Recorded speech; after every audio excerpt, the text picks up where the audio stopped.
गोलू अपने जंगल में घूम रहा था, तभी सामने घायल हाथी को देखा।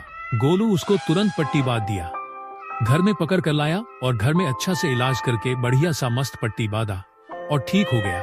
फिर हाथी के साथ खेलने लगा गोलू हाथी के बच्चे के साथ कभी हाथी के ऊपर चलकर खेलते और हाथी को खाना खिलाता।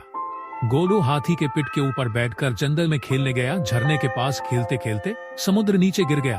तभी अजगर सांप ने देखा गोलू को और झट से उसको पड़ा। तभी गोलू चिल्लाया, हाथी बचाओ, अजगर पड़ा है मुझे। तभी हाथी दौड़ते हुए आया, गोलू को बचाता है। गोलू को हाथी बचाता है और बाहर निकलता है।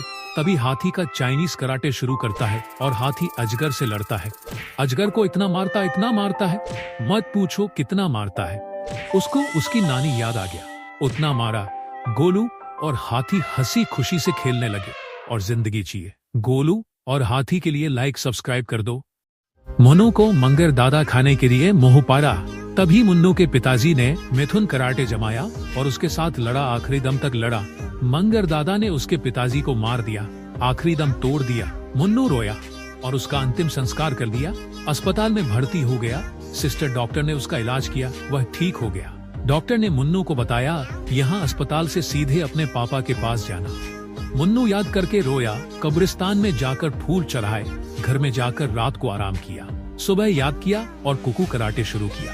रोज सुबह शाम प्रैक्टिस किया, रोज सुबह शाम कराटे प्रैक्टिस किया और जिम भी करने लगा।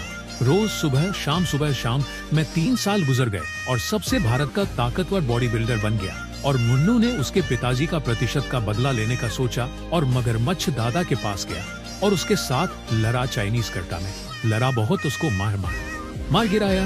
मनु के पिताजी के आत्मा को शांति मिली, लाइक सब्सक्राइब कर दो।